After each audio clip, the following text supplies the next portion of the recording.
Somewhere in the vast expanse of what lesser civilizations might generously call organized space, the Grand Tribunal Chamber of the Galactic Peaceful Commerce Alliance hung in orbital splendor like a crystalline soap bubble that had gotten delusions of grandeur. 847 different species had managed to cram their various anatomies into what was essentially a cosmic courtroom, complete with floating benches that accommodated everything from gaseous entities to beings who existed primarily as angry geometric patterns. The architecture itself was a testament to bureaucratic compromise. Imagine if a committee of alien interior designers had been tasked with creating something that wouldn't offend anyone while simultaneously impressing everyone. The result was a space that managed to be both magnificently grandiose and utterly bland, rather like a five-star hotel lobby designed by a particularly uninspired artificial intelligence. Today's entertainment, though the assembled delegates didn't quite realize they were being entertained, centered around Species Application File 847B, Homo sapiens of Sol 3, colloquially known as humans. The creatures in question had submitted what could charitably be called an application for membership, though anyone with half a functioning neural cluster could see it was really more of a formality. The kind of formality that happens when someone knocks on your door before they kick it down. At the prosecutor's podium stood what could best be described as a living chandelier with pretensions, a crystalline being whose species had evolved from silicon-based life forms with an unfortunate tendency toward dramatic flair. Each facet of its prismatic body caught the chamber's artificial light and threw it back in what it clearly believed were intimidating rainbow patterns. The effect was rather less terrifying alien prosecutor and rather more disco ball with a law degree. "Honored delegates," the crystalline prosecutor began, its voice resonating through harmonic frequencies that made several species' auditory organs ache. "We gather today to review the application of a species so inherently violent, so fundamentally aggressive, that their very inclusion in our peaceful alliance would be like inviting a supernova to a poetry reading." A ripple of what might generously be called thoughtful murmuring spread through the assembled delegates. Several species nodded their various head analogues with the satisfied air of beings who had just heard something that confirmed their existing prejudices. The prosecutor's crystalline form pulsed with what was probably meant to be righteous indignation. These humans, as they call themselves, have spent their entire recorded history engaged in warfare.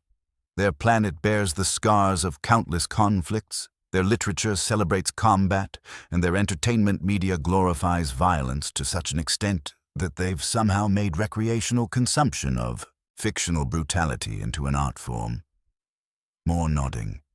A few tentacles twitched approvingly. One species that communicated primarily through color, changes shifted through what was presumably their equivalent of enthusiastic agreement. "Consider their historical record," the prosecutor continued, now warming to its theme with the enthusiasm of a being who had clearly spent considerable time preparing this presentation. "The Peloponnesian Wars, the Punic Wars, the 100 Years' War, and that's just the conflicts they named after time periods. They have wars named after roses, wars named after the number of years they lasted, wars named after the day of the week they started on." The prosecutor paused for effect, allowing its audience to absorb the horrifying implications of a species that had apparently run out of proper nouns and started naming their conflicts after calendar items. "Their expansion into space has followed the same pattern," it continued. "Mining colonies that doubled as military outposts, terraforming projects that looked suspiciously like fortress construction, and peaceful exploration missions that were coincidentally armed to a degree that would make most battle fleets nervous." At the defendant's table, though defendant implied someone who was actually worried about the outcome, sat the human representative. She was a woman of perhaps 40 standard years, with the kind of expression that suggested she was watching a particularly amusing theatrical performance.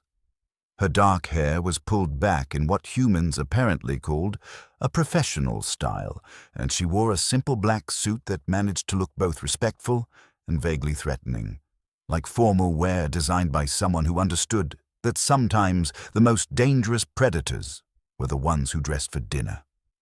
She had been taking notes throughout the prosecutor's presentation, though anyone observing closely might have noticed that her note-taking seemed to follow no particular pattern related to what was actually being said.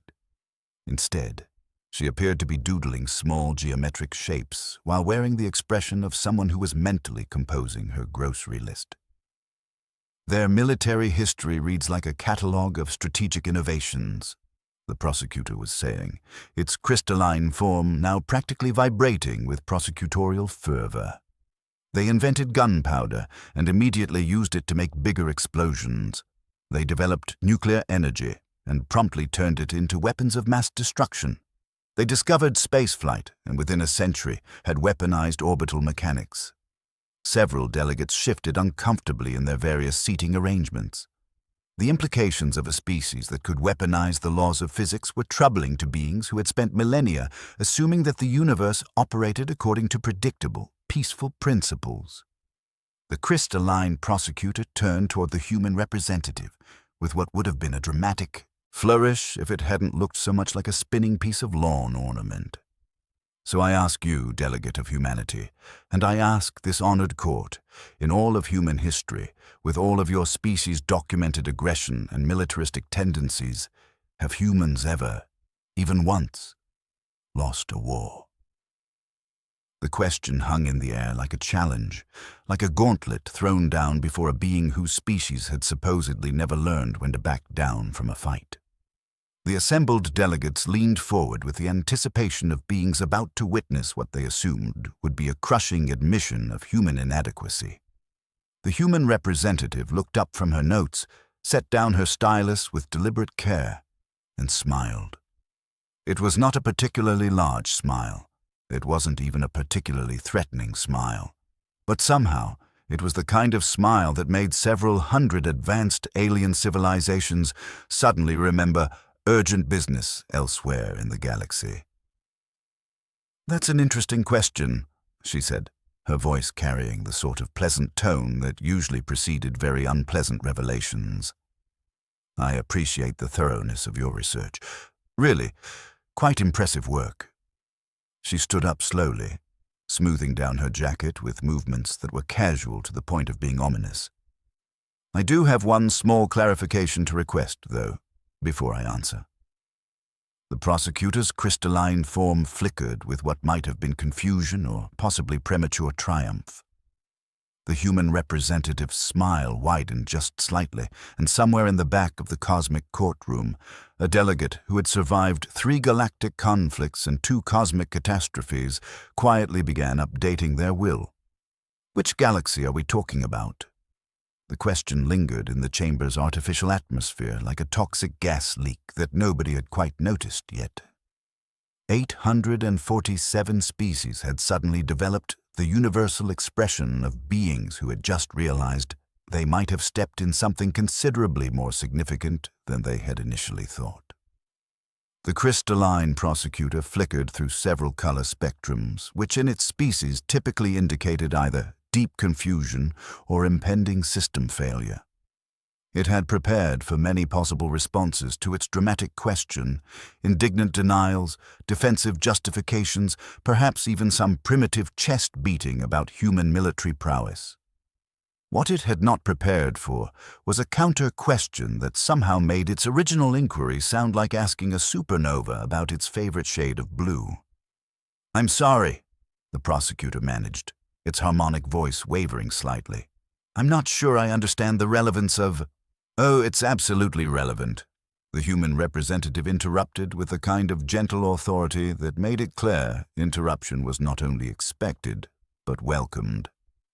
She clasped her hands behind her back and began what appeared to be a casual stroll around the defendant's table as if she were a professor about to deliver a particularly enlightening lecture to a classroom full of exceptionally dim students. "You see, your research, and again, I cannot emphasize enough how thorough it was, covered human conflicts quite extensively. The Peloponnesian Wars, the Napoleonic conflicts, both world wars, even some of our more recent skirmishes. Really, I'm impressed by the detail. Someone clearly spent a lot of time in our historical databases. She paused to examine one of her fingernails with the sort of casual attention that somehow made the gesture seem ominous. Several delegates found themselves wondering if humans filed their nails for purely aesthetic purposes, or if there was some more practical application they hadn't considered. But I can't help noticing that your research seems to have focused exclusively on a rather limited geographical area. She looked up from her manicure inspection with the expression of someone who had just discovered that their dinner guests had only set half the table.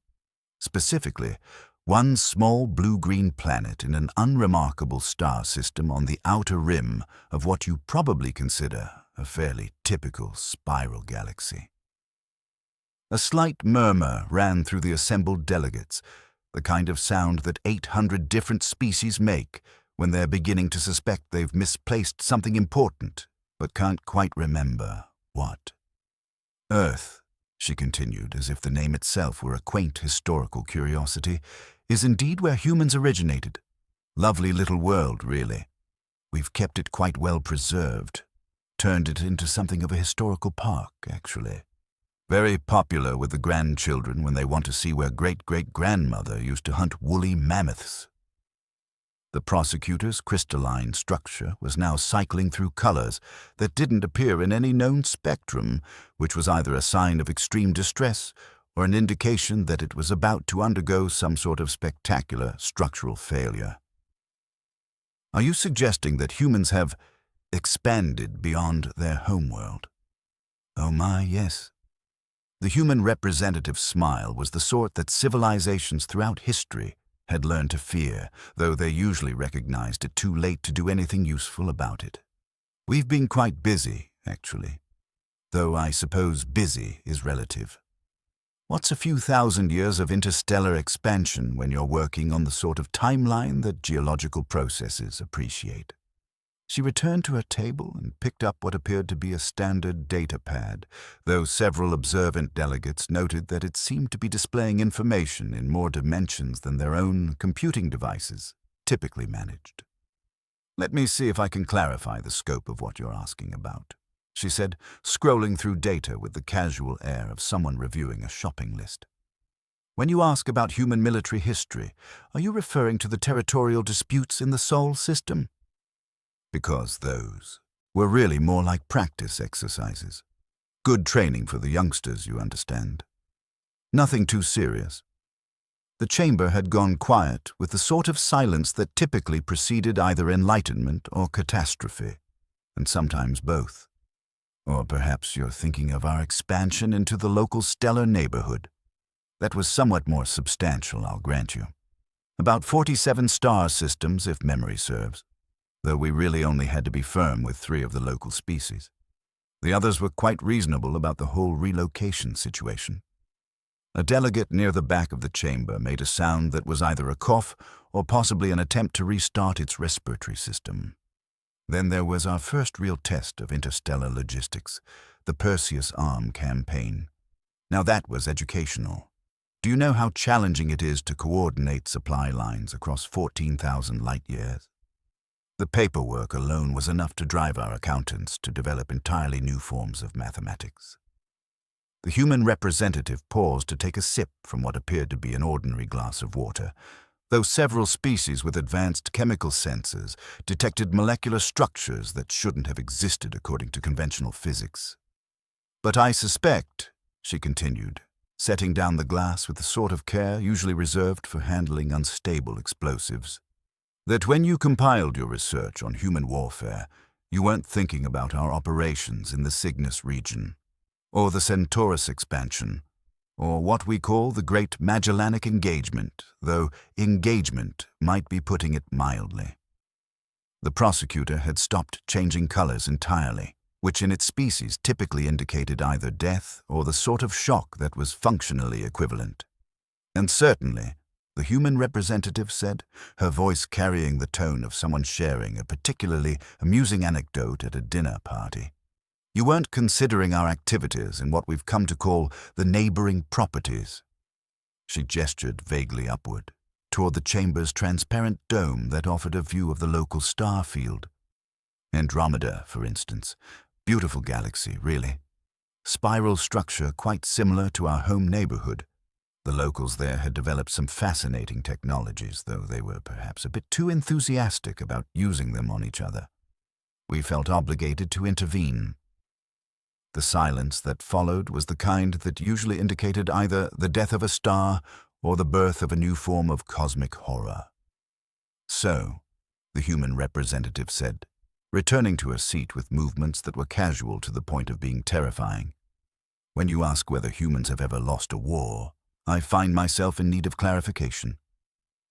She leaned back in her chair with the relaxed posture of someone who had just explained why the sky was blue to a group of particularly slow children. "Which galaxy were you referring to?" "Because the answer might vary depending on the scope of your inquiry." The prosecutor made what might have been an attempt to speak, but the sound that emerged was more like the noise a crystal wind chime makes when it's being systematically destroyed by a particularly enthusiastic hurricane. The human representative waited politely for a response that was clearly not coming, then smiled with the sort of expression that had probably been the last thing seen by civilizations whose names were now lost to cosmic history. "No? Well, perhaps I should simply provide a comprehensive overview then." The comprehensive overview that followed was the sort of educational experience that typically resulted in species-wide existential crises and the immediate revision of basic assumptions about the nature of reality itself. The human representative stood once more, though this time her movements carried the measured precision of someone who was about to explain exactly why everyone else in the room had been operating under a fundamental misunderstanding of cosmic geography. "Let's start with what you might call our local operations," she began, consulting her data pad with the casual air of a tour guide pointing out landmarks to confused tourists. "The Milky Way, our home galaxy, contains approximately 400 billion stars. Humans currently maintain what we call active presence in roughly 67% of the inhabitable systems." The chamber erupted in the sort of chaos that typically accompanied the revelation that one's entire worldview had been constructed on foundations made of wishful thinking and cosmic ignorance. 847 different species all attempted to express shock, horror, and disbelief simultaneously, creating a cacophony that sounded like the universe itself was having a nervous breakdown. Now, the human representative said, raising one hand in a gesture that somehow managed to restore silence more effectively than a neutron bomb. "Let's not get ahead of ourselves. I said active presence, not military occupation. We're not barbarians. Most of those systems are simply monitored for interesting developments, scientific research stations, cultural observation posts, the occasional mining operation when we need resources that aren't available in our primary territories." She paused to allow the implications to settle, like sediment drifting down through the depths of a particularly deep and dark ocean. "The military installations only account for about 30% of our galactic infrastructure. We've found that a light touch works best for maintaining cosmic stability. Too much direct intervention and the locals start developing interesting ideas about independence and self-determination." A delegate from the Rigel Cooperative, a species that had always prided itself on being one of the more advanced civilizations in the galaxy, made a sound that was either a whimper or possibly an attempt to surrender to forces it hadn't known existed. "But of course," the human representative continued, "our activities haven't been limited to our home galaxy. That would be rather provincial, don't you think? Like a species that never ventures beyond its home continent." She gestured toward the chamber's dome, where the distant light of neighboring galaxies twinkled with what the assembled delegates were beginning to realize was probably not the innocent beauty they had always assumed. The Andromeda Galaxy presented our first real logistical challenge. 2.5 million light-years is quite a commute, even with our improved transit technologies. The local inhabitants had developed some rather impressive weapon systems, though they seemed primarily interested in using them on each other rather than for any productive purpose. The crystalline prosecutor, which had been silent for so long that several delegates had begun to wonder if it had achieved some form of transcendent enlightenment or simply died standing up, suddenly emitted a sound like a chandelier falling down a flight of stairs. You've invaded Andromeda," it managed. "Invaded?" The human representative looked genuinely puzzled by the term. "That's such an unpleasant word. We prefer integrated. The locals were having some difficulties with resource management and territorial disputes. We simply provided some administrative assistance." She scrolled through her datapad, apparently looking for relevant statistics. The integration process took approximately 47 years, which we considered quite efficient given the galaxy's size and the number of species involved. Most of the population centers adapted to the new management structure quite well, though we did have to relocate several civilizations that were having trouble with the adjustment period. A delegate from the Vegan Trade Confederation, a species known for its advanced diplomatic protocols, attempted to ask a question but only managed to produce what sounded like the noise a sophisticated computer makes when it's trying to process data that violates several fundamental laws of logic. The Magellanic Clouds were considerably simpler. The human continued, apparently interpreting the computer-like noises as a request for more information. Smaller population density, fewer established power structures. We were able to complete the administrative transition in about 18 months. Very smooth operation, really. Almost boring. She made a small notation on her datapad, as if recording the complaint about the lack of excitement in conquering entire galactic systems. The real challenge came when we began operations beyond the local group. Extended supply lines become exponentially more complex when you're working at intergalactic distances. Do you know how difficult it is to maintain communication protocols across 67 million light-years? The time delay alone requires completely new approaches to command, structure. The assembled delegates were beginning to display the sort of collective behavior typically seen in civilizations that have just realized they've been living in a nature preserve without realizing it. Several species were frantically accessing their own databases, apparently trying to determine if their historical records contained any evidence of the cosmic reshuffling that had apparently been happening around them. "But we've found our stride now," the human representative said, her tone carrying the satisfaction of someone who had finally gotten the hang of a particularly challenging hobby. "The Virgo supercluster operations are proceeding quite smoothly.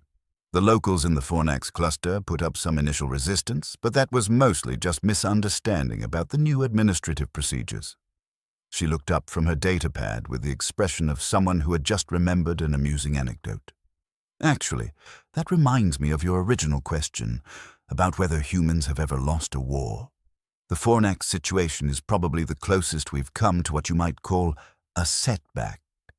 The locals had developed some rather creative applications of dark matter manipulation. Cost us nearly 6 months and required us to completely revise our tactical doctrine for operations in high-density dark matter environments." The prosecutor had begun making the sort of sounds that crystalline beings make when their structural integrity is compromised by forces beyond their comprehension. "But we learned quite a bit from the experience," she continued cheerfully. "The new protocols we developed for the Fornax engagement proved invaluable when we began the Coma cluster integration. Much more efficient process. We were able to complete the entire operation with minimal disruption to local populations." She set down her datapad and looked around the chamber with the expression of a teacher who had just finished explaining a particularly complex mathematical concept to a classroom full of students who were still trying to figure out basic addition. "So, to directly answer your question about whether humans have ever lost a war, the answer is technically no, though we prefer to think of our various operations as administrative adjustments rather than warfare. It's so much more civilized, don't you think? The silence that followed was the kind that typically indicated either the heat death of the universe or the collective realization that one's entire species had been living under conditions they hadn't previously understood. "Now then," the human representative said, returning to her seat with movements that were casual to the point of being apocalyptic, "shall we discuss the terms of our membership in your charming little alliance?" The silence stretched on until it achieved the sort of existential weight typically reserved for black holes and particularly awkward family dinners. 847 species sat frozen in the ease, collective realization that they had just learned the cosmic equivalent of discovering that their quaint suburban neighborhood was actually a theme park. The human representative waited with the patience of someone who had watched civilizations rise and fall while deciding what to have for lunch. "Oh," she said finally, as if she had just remembered something amusing, "I should probably mention that your little alliance here is absolutely adorable." The word adorable hung in the chamber like a death sentence written in cheerful pastels.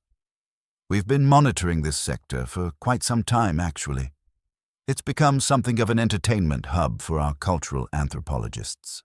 They find the whole Peaceful Commerce Alliance concept charmingly nostalgic. Reminds them of humanity's own early attempts at interstellar cooperation, back when we still thought the universe was a reasonable place that operated according to fair and logical principles." Several delegates began making the sort of noises that indicated either spiritual awakening or complete mental breakdown. The betting pools alone have generated considerable interest. Department of Xenological Studies has a running wager on how long it would take you to figure out that this entire sector exists because we find it amusing. The current over-under is set at another 2 centuries, though I suspect recent events may require some adjustment to the odds. The crystalline prosecutor chose that moment to undergo what could charitably be called a structural reorganization, though it looked remarkably similar to an expensive piece of glassware being hit by a sledgehammer made of pure existential horror.